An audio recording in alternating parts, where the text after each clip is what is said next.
psicoanalizando? ¿Me está leyendo la mente? ¿El psicoanálisis ni es ciencia? ¿Que estoy loco? ¿Que mi mamá qué?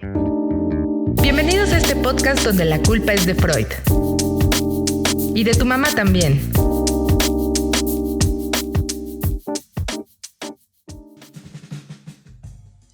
Hola, ¿qué tal? Bienvenidos a una emisión más de La culpa es de Freud. Yo soy la maestra Chris Dex y estoy muy contenta de estar con ustedes en esta ocasión, en este día que para muchos es muy especial. Es el día de San Valentín o el día del amor y la amistad. Ya que estamos en eso, pues les envío un gran saludo, un fuerte abrazo a todos. Espero que se le estén pasando muy bien o que se la hayan pasado muy bien en este día, independientemente si tienen alguna pareja con la cual celebrar o no. El amor y la amistad es un sentimiento muy importante para la vida de todos nosotros y justamente de eso estaremos hablando en esta ocasión, de qué es el amor, cuáles son las características del enamoramiento. Y antes de comenzar me gustaría que nos puedas compartir qué significa para ti el amor. ¿Te has sentido enamorado en algún momento? ¿En este momento te sientes enamorado? ¿Cómo ha sido esa experiencia para ti? Nos encantaría que nos puedas compartir un poco más de tus experiencias en los comentarios. Y bueno, antes de comenzar, te recuerdo que esta es una producción de Oriente Media. Te invito a que nos sigas en nuestras redes sociales, a que nos des un like, a que te suscribas también al canal de YouTube y sobre todo que me sigas en mis redes sociales también. Me puedes encontrar en Instagram y en Facebook como Chris Dex. Bueno, como decía, este día es muy especial o muy representativo para muchas personas y si lo vemos desde un contexto un tanto más social, cultural, incluso un tanto económico, podríamos decir que es un muy buen pretexto para poder recibir regalos, para poder dar una muestra de afecto a partir de una cuestión un tanto más material. Y seamos honestos, muy probablemente a muchos de nosotros nos encanta recibir un regalo porque de alguna manera, tal vez directa o indirectamente, el recibir un presente refleja de alguna manera que la otra persona está pensando en nosotros, ¿no? El hecho de haberse tomado el tiempo, el dinero incluso para hacernos un regalo es algo que generalmente apreciamos. Pero independientemente de este contexto un poco más social o económico que puede haber de fondo de alguna manera en esta celebración, hay algunos otros aspectos que son muy importantes y que nos gustaría platicar justamente desde esta perspectiva un tanto más psicoanalítica, basándonos, como nuestro programa lo dice de alguna manera, en Sigmund Freud, en parte de los postulados que él escribió hace algún tiempo a partir de las observaciones de las relaciones humanas. Y como decía, definitivamente el amor es de esas cuestiones un tanto más misteriosas que pueden generar una intriga. Es una experiencia muy particular que tiene o desencadena muchas reacciones, pero que sin duda también están implícitas otras características importantes que incluso tienen que ver con el desarrollo de la persona. Pero bueno, antes de ir profundizando, recordemos que esta cuestión del amor o la diosa del amor estaba desde la mitología griega. Generalmente a Afrodita se le consideraba o se le atribuía la diosa de la belleza, de la sensualidad y sobre todo del amor, que era algo muy importante desde ese entonces. Como decía, el amor no es algo nuevo, es algo que ha estado presente en la humanidad desde hace mucho tiempo. Es un sentimiento muy importante. Y si nosotros buscamos estas definiciones o estos conceptos sobre el amor, muy probablemente encontremos una diversidad extensa de este concepto o de esta idea. Yo en lo particular me atrevería a decir que tal vez no podemos encasillarlo en un concepto único, en un concepto universal, pero yo creo que la mayoría coinciden de alguna manera en un sentimiento muy profundo, muy intenso, generalmente que tiene que ver con el afecto que se llega a sentir, a expresar o a manifestar con otra persona. Podríamos considerar de alguna manera que esa sería como la base o la esencia del amor, ¿no? De lo que se considera como el amor.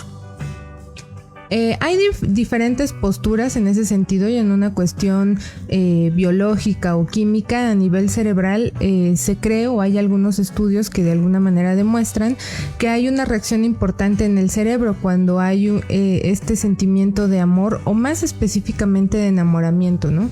Se supone, o habíamos hablado en alguna otra ocasión, que hay ciertos neurotransmisores que tienen una función muy específica en el cerebro. Recordemos Recordemos que en el cerebro hay impulsos eléctricos que son los que generan esta comunicación entre las neuronas, y también estos neurotransmisores, lo que son por ejemplo la endorfina, la dopamina, la serotonina, la oxitocina, incluso están asociados con esta sensación de bienestar, con lo que es lo que puede llegar a considerarse como felicidad.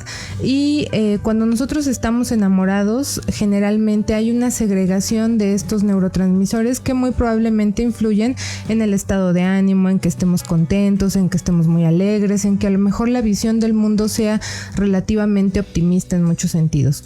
Eso no significa que únicamente a través del amor podamos llegar a tener estas sensaciones o estas reacciones químicas. Se supone que son como de las reacciones más intensas que puede llegar a haber, pero por ejemplo cuando comemos también hay una liberación de endorfinas, sobre todo se asocia mucho cuando comemos chocolate o incluso cuando hacemos alguna actividad que nos gusta mucho, ¿no? O cuando hacemos ejercicio también. Y en muchas ocasiones, pues por eso es que también se genera un cierto sentimiento o un apego a algunas actividades que nos generan esta sensación, ¿no? Por ejemplo, yo amo salir en bicicleta o hacer algunas otras actividades. Muy probablemente todos tenemos diferentes cosas que nos gustan.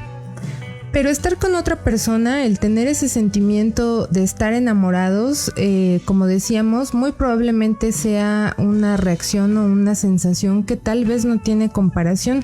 Y desde esta postura un tanto más psicoanalítica podríamos o vamos a ir desglosando algunos puntos que también son importantes. Uno de ellos, que es con el que me gustaría iniciar, tiene que ver que de alguna manera investimos de energía psíquica. No es necesariamente que le aventemos la energía o algo por el estilo, pero mucha de nuestra energía psíquica se concentra o se traslada de alguna manera a esa persona amada, a esto que Freud consideraba como el objeto de amor. No es porque nosotros seamos objetos o nos convertimos en cosas, pero es de alguna manera como él lo desarrolla en su teoría. Las personas a las que amamos son nuestros objetos de amor porque es donde depositamos parte de esta energía y sobre todo que buscamos tener una especie de satisfacción. Si estamos hablando de una cuestión específicamente de pareja, muy probablemente haya una tendencia a buscar una satisfacción sexual, a que haya un contacto más íntimo y que la satisfacción sexual sea directa.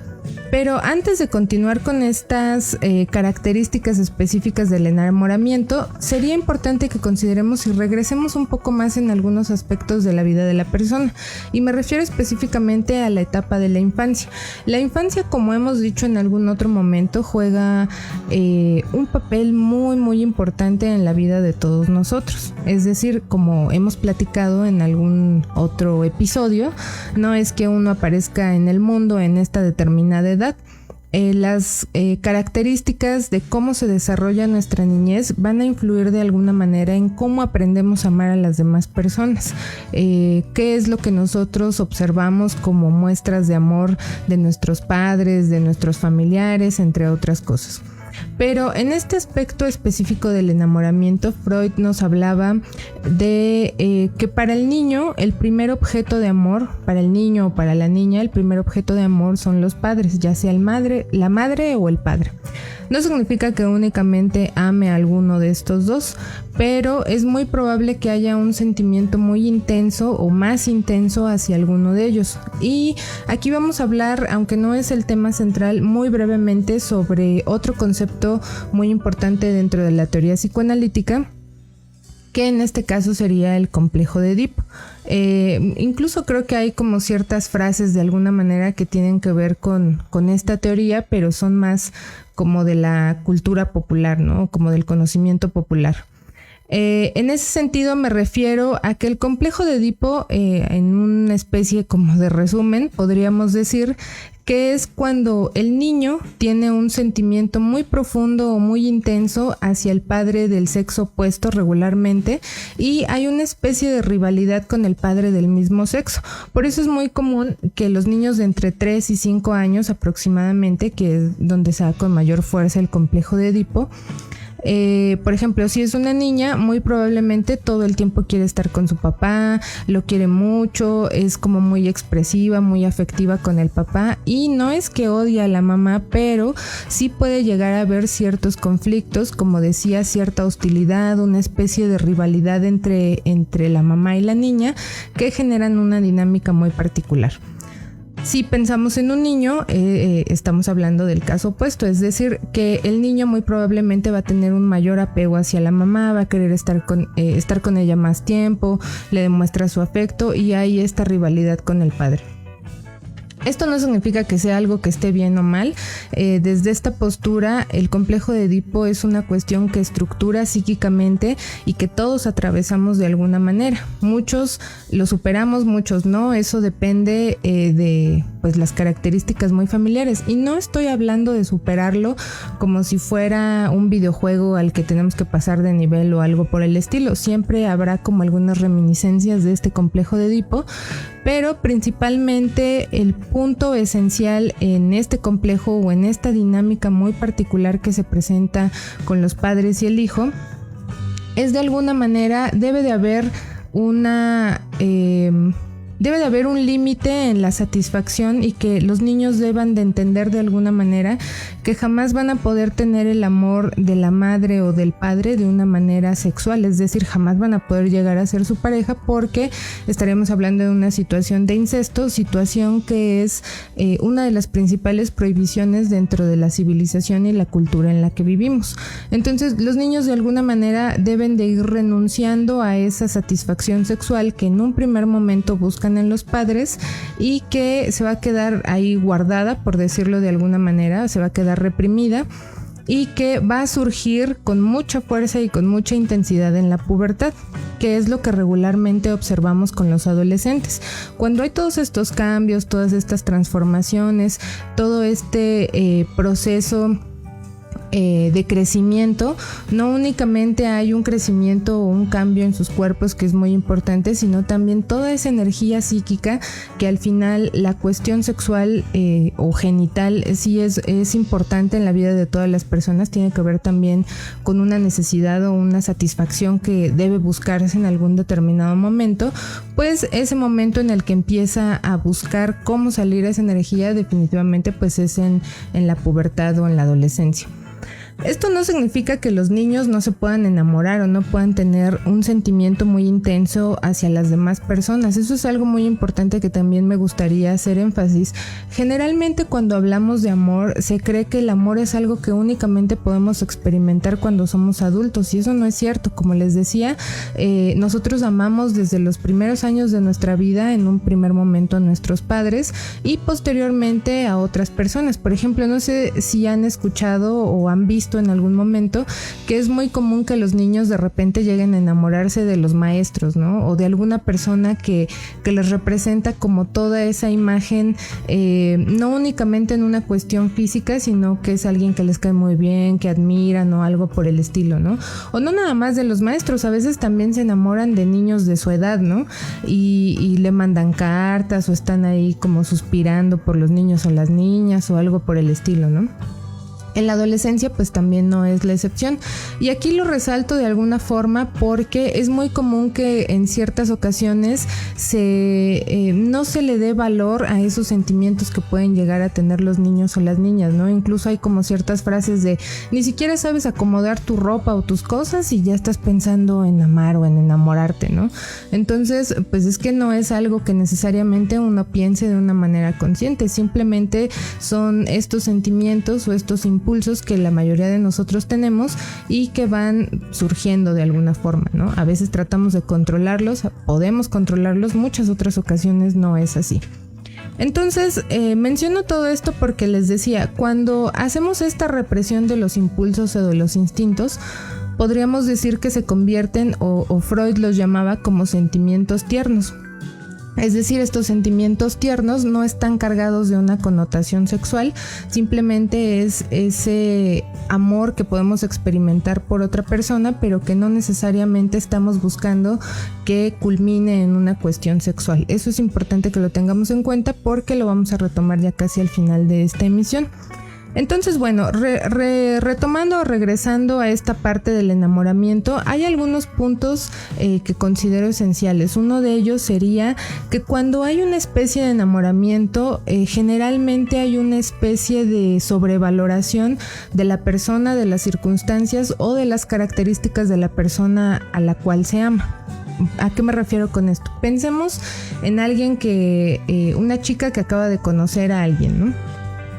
Entonces, muy probablemente le llamó la atención físicamente o por alguna actividad que hace o por alguna otra característica o por todo, no lo sé. Supongamos que fue una mezcla de varias cosas.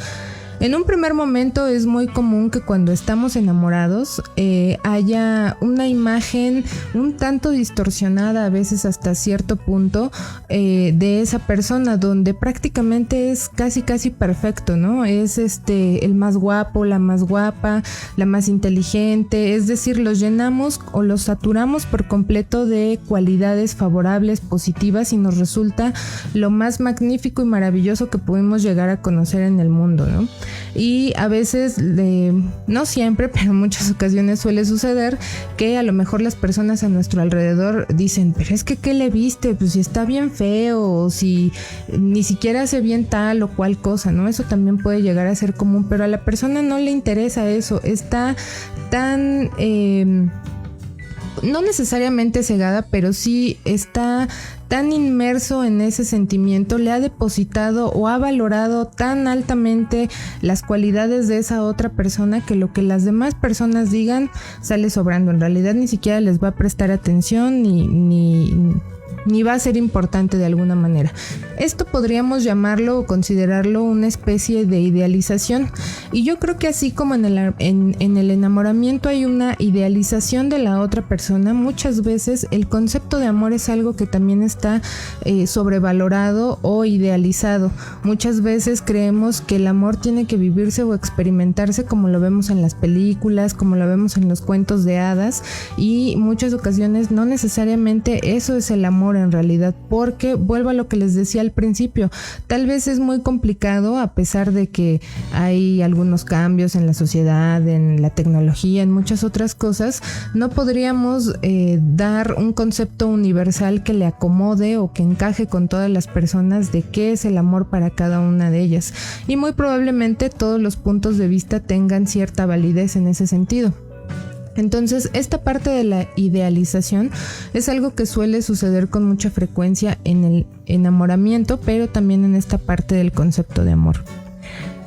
Otra cosa importante en el enamoramiento, u otra de las características, sería que muchas veces vamos buscando de una manera inconsciente, la mayoría de las ocasiones, a esa otra persona que tiene ciertas características que de alguna manera van a satisfacer una necesidad más particular, o que Freud llamaría como algo más narcisista, es decir, esas necesidades o esas idealizaciones de lo que uno debería ser, vamos buscándola en las otras personas, y es justamente de quien nos enamoramos, ¿no?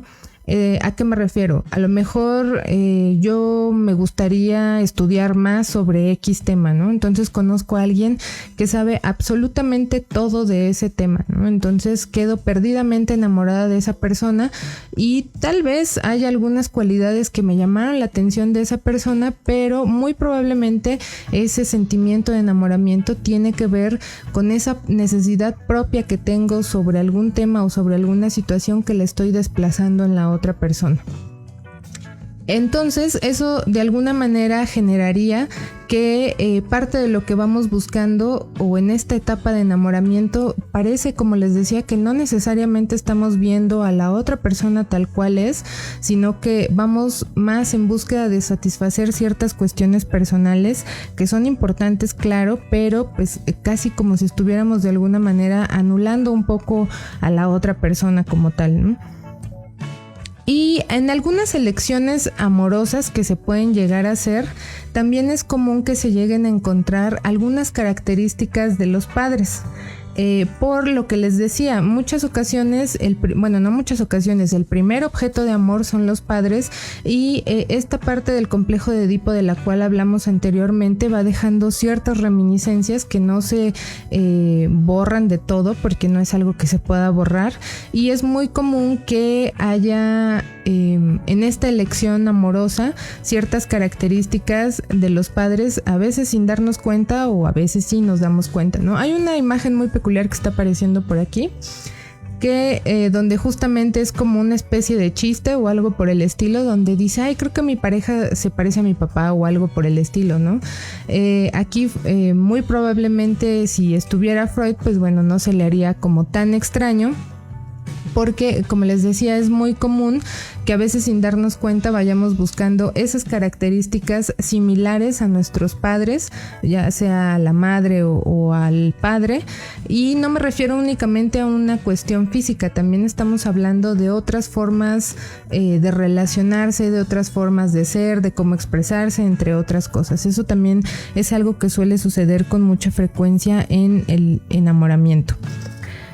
Entonces, bueno, para retomar lo que decíamos, cuando estamos en este proceso de enamoramiento, conforme va pasando el tiempo, esa persona de la cual nos enamoramos, en vez de que nosotros de alguna manera tratemos de darnos cuenta cómo es en realidad, es más común que esa alta estima en la que tenemos a la persona o a este objeto de amor cada vez vaya aumentando, y que prácticamente para nosotros sea lo más precioso del mundo, lo más magnífico, lo más maravilloso que podemos encontrar o que podemos pensar. Y no estamos diciendo que la persona sea despreciable o algo por el estilo, o que no tenga cualidades favorables, pero tampoco, es decir, es una situación que casi podríamos considerar como desmedida cuando estamos en este enamoramiento. Y el enamoramiento no únicamente aplicaría para una cuestión de pareja. Hay muchas ocasiones que este sentimiento de una alta estima, de dejar por de lado los defectos, las pocas habilidades o complicaciones que pueda llegar a tener la persona, también es muy común que llegue a suceder con los hijos, con los familiares, con los amigos, y muy probablemente eso pues va generando otro tipo de relaciones y otro tipo de circunstancias a la larga no tan favorables para la persona que está depositando todo ese amor o que vive bajo esa cuestión de enamoramiento, ¿no? Donde casi se están justificando otro tipo de cuestiones que pues no necesariamente son las más favorables ni para el objeto amado ni para la persona que está depositando todo el amor. Les decía, es como si prácticamente no se le pudiera reprochar absolutamente nada, como si absolutamente todo lo que hiciera está bien, cuando sabemos que pues todos los humanos cometemos errores, nadie es perfecto, entonces pues sería una visión un tanto distorsionada en este sentido. Y justamente por eso es que hay un punto en el que Freud hace una especie de equipara de alguna manera a la hipnosis con el proceso de enamoramiento, ¿no? Porque se supone que en la hipnosis hay una especie de docilidad, una especie de sumisión que se genera de parte del hipnotizado hacia el hipnotizador, donde se entrega prácticamente a este proceso de hipnosis, y él de alguna manera, y creo que lo podríamos comprobar en si observamos algunas parejas, no todas también, pero algunas, donde prácticamente hay uno que es como el que está totalmente dócil y sometido a la otra persona, ¿no? Que está como muy al pendiente de querer cumplir sus caprichos, sus necesidades, cualquier otra demanda que pueda llegar a ejercer sobre la persona. Y esto no significa que no es importante apoyar o colaborar o hacer algo por la persona a la que amamos. Claro que es importante, pero uno de los puntos esenciales es de alguna manera tener un equilibrio en ese sentido, porque si no es como si la persona se disolviera por completo y solo viviera a partir de lo que el otro quiere, de lo que el otro desea, de lo que el otro necesita. Entonces la persona que ama quedaría prácticamente aniquilada. valorada, que es algo que también desafortunadamente llega a suceder con mucha frecuencia, ¿no? Y que en muchas ocasiones se dice, pero es que yo le di todo, yo hice todo y no me lo agradeció, me trató de tal o cual forma. Pues sí, porque muchas veces en este enamoramiento no se ven todos esos defectos que tiene la persona, y pues esto trae otras consecuencias también. Y ya que hemos estado hablando del enamoramiento, pasemos a esta parte del amor que es muy importante también. Podríamos considerar que el amor es uno de los sentimientos más ambivalentes. ¿A qué me refiero con ambivalente? Que puede llegar a cambiar de alguna manera. Es decir, no sé si han escuchado esa frase que también es muy común, que dice que del amor al odio solo hay un paso. Yo creo que es bastante cierta, porque justo esto es lo que representa de alguna manera la ambivalencia. Que se pueda cambiar de un extremo a otro con mucha facilidad, o incluso también es muy común escuchar parejas o amistades que dicen, es que al principio a mí él o ella me caía muy mal y ahora somos los mejores amigos, ¿no? O alguien que dice, yo odiaba a esa persona profundamente y ahora ya nos casamos y tenemos una familia, o algo por el estilo. Justamente esto está basado en que el amor es uno de los sentimientos más ambivalentes, es algo que puede cambiar muy radicalmente y con relativa facilidad. Y generalmente se cree que solo hay una antítesis, es decir, como esta parte contraria del amor, que sería el odio, pero en realidad podríamos decir que son tres. Una es el amor y el odio, la otra es amar o ser amado, que ahí nos está hablando de una cuestión un tanto más activa al nosotros amar, o un tanto más pasiva al ser amados o sentirnos amados, que también es una de las necesidades importantes en todos los seres humanos. Y la otra antítesis sería una conjunción por una parte del amor y el odio, y la contraparte, que sería la indiferencia. Uno podría decir, pues bueno, ¿no se supone que el amor y el odio son esta antítesis? Pues sí, pero pensemos, para que quede un poco más claro, pensemos en un ejemplo. Generalmente cuando hay una ruptura en una relación amorosa, no sé si ustedes conocen a alguien, si han pasado por una ruptura amorosa, también si es el caso platíquenos, si conocen del amigo de un amigo o algo por el estilo. ¿Qué sucede cuando hay una ruptura amorosa? Muchas de las ocasiones no es que, pues ya terminaron y ya se llevan bien, o ya no se hablan y cada quien por su cuenta. Muchas veces hay un sentimiento de odio muy muy profundo, e incluso no nada más se queda en un sentimiento, sino hay ciertas acciones, incluso con la idea prácticamente o casi de perjudicar a la otra persona, donde le deseamos lo peor y queremos hacer, no sé, lo que se pueda ocurrir, ¿no? Eso es algo muy común.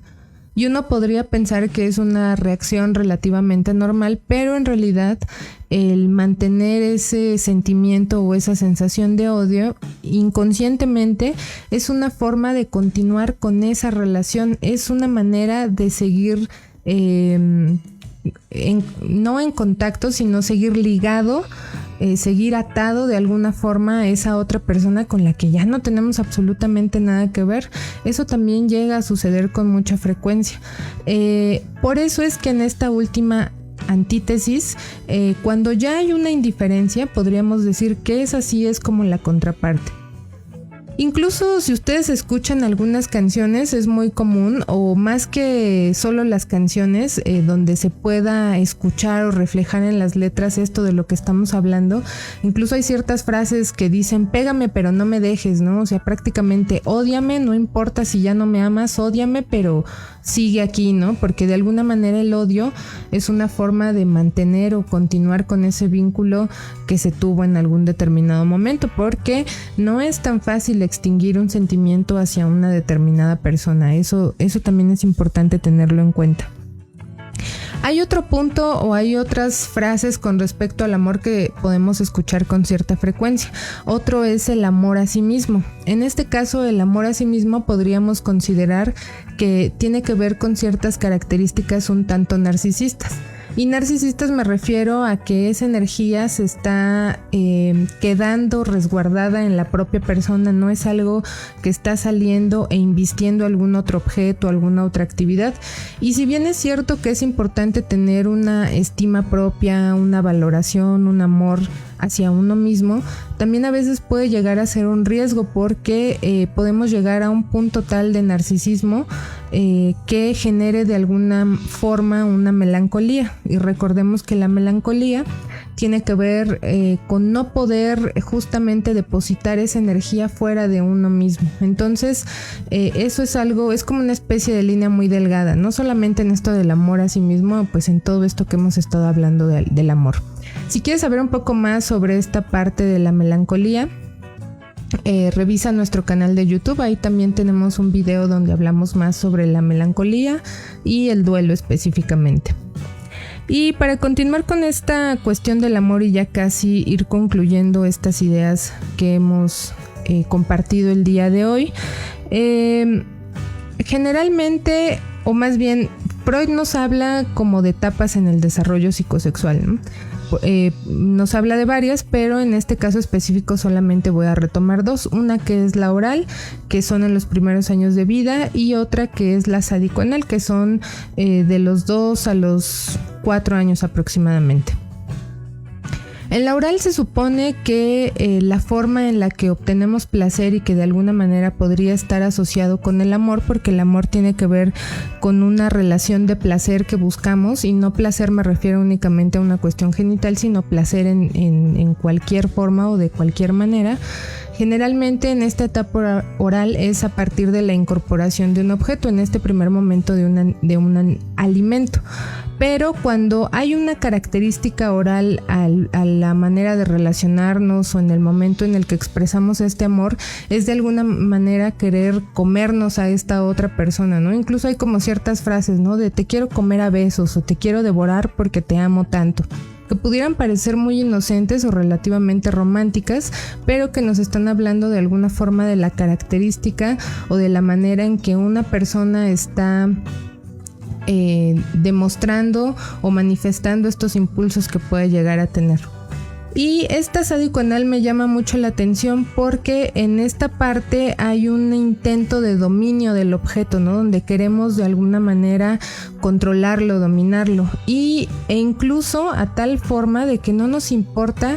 En esta característica no interesa si se llega a perjudicar o a dañar al objeto amado de alguna manera, y esto puede llegar casi a considerarse como una especie de odio, que creo que tiene que ver mucho con las relaciones, que ahorita básicamente está como de moda decirles tóxicas, pero más que tóxicas, sería una relación o una manera de demostrar este afecto a partir de dominar por completo a la otra persona, casi de aniquilar. No nos interesa porque lo que yo quiero es tener el control total, y eso es algo que también puede salirse muy fácil de control y generar otras circunstancias, y que incluso una de estas manifestaciones aparentemente justificadas en el amor serían los celos desmedidos. También ya hablamos de este tema de los celos en otra emisión. Si te interesa saber un poco más, también puedes consultar el video. O escucharlo en Spotify, también lo puedes encontrar en Spotify y en iVoox. Entonces, bueno, ya para ir concluyendo con esta cuestión del amor, otro punto importante que nos menciona Freud al respecto es que el amor sensual, el amor erótico, que únicamente tiene que ver con una cuestión un tanto más genital o con una satisfacción meramente sexual en ese sentido, es muy probable que esté destinado a concluir o a terminar en un determinado momento, porque al haber una satisfacción prácticamente es como si esa sensación o esa venda que teníamos en el enamoramiento poco a poco se va cayendo y empezamos a ver a la otra persona como en realidad es, ya no como esta figura enaltecida que pudiéramos llegar a pensar en un determinado momento. Lo que Freud consideraba con respecto al amor es que es importante que no esté basada únicamente en la búsqueda de la satisfacción sexual, sino que también haya otros sentimientos tiernos que puedan ligarnos a esa persona y de alguna manera continuar con ese sentimiento de afecto, con ese amor, pero que no sea la única base la satisfacción sexual, porque si es el caso, muy probablemente es algo que va a concluir en un determinado momento.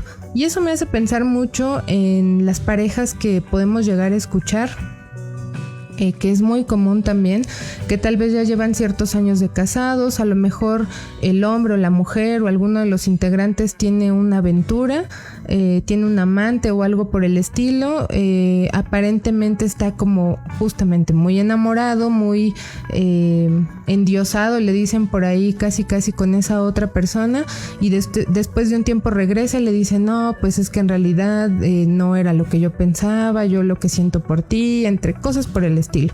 No estoy diciendo ni estoy justificando este tipo de cuestiones porque al final son situaciones muy específicas que tal vez también nos hablan de alguna dificultad dentro de la pareja. Pero a lo que me refiero es que es algo muy común. Yo he escuchado a varias personas que dicen, es que cuando alguien se casa, si tiene la crisis del primer año de matrimonio, ¿no? Ya si lo pasan, ya luego viene la crisis de los 3 años, de los 5 años, y yo me quedé pensando, bueno, pues prácticamente en cada momento hay una crisis, ¿no? Y justamente es así porque una cosa es la idealización que se puede llegar a tener en un primer momento con todas las relaciones o con todos los vínculos humanos que establecemos, y otra cosa es conocer a la persona como es, con todos sus defectos, con todas sus debilidades, con todas sus características, y que nos conozcan también a nosotros con lo mismo, ¿no? Porque pues tampoco somos seres perfectos y eso es algo complejo que probablemente pues va a llegar a generar fricciones. El punto es en este sentimiento o en este amor que se tiene, cómo se van a superar esas dificultades que se puedan llegar a tener, y no nada más exigiéndole al otro que haga algo o que cambie, sino posicionándose desde una cuestión más personal y particular de qué puedo hacer yo para que la relación o las cosas vayan mejor. Ya para concluir, de manera un poco más breve, pero no menos importante, esta cuestión de la amistad también está basada de alguna manera en el amor. Aquí la diferencia, como decíamos, por ejemplo, con los padres, con las relaciones afectivas que tenemos con los padres o con los familiares, tiene que ver con este sentimiento muy intenso que podemos llegar a experimentar, pero que hay una represión en las cuestiones de la satisfacción sexual. Es decir, si yo tengo un amigo, de alguna manera, o sea, no es que nos sentemos y escribimos un contrato, pero sabemos que ninguno de los dos buscamos una satisfacción sexual. Buscamos tal vez compartir actividades, compartir intereses, que es muy probablemente esas afinidades lo que genera este afecto hacia la otra persona, y al no haber esa descarga definitiva, al haber ciertas cuestiones que están reprimidas o coartadas, es que de alguna manera estos lazos se hacen más fuertes con esa persona, y por eso queremos volver a ver a nuestros amigos, a nuestros familiares, seguir conviviendo, seguir compartiendo. Entonces, para concluir, podría decir que el amor es un tema, como les decía, muy extenso, muy ambiguo, muy confuso por momentos también, pero es una experiencia muy importante en la vida de todas las personas. Yo he escuchado una frase de soy muy joven y no he amado, o no me puedo morir sin haber amado, o algo por el estilo. Yo ahí diría que muy probablemente sí he amado, porque como platicamos al principio, todos amamos desde el primer momento de nuestras vidas, a las personas que nos cuidan, a las personas que son muy cercanas a nosotros, y sin duda eso va a influir en qué pensamos sobre el amor, cómo lo buscamos y qué vínculos vamos a ir estableciendo.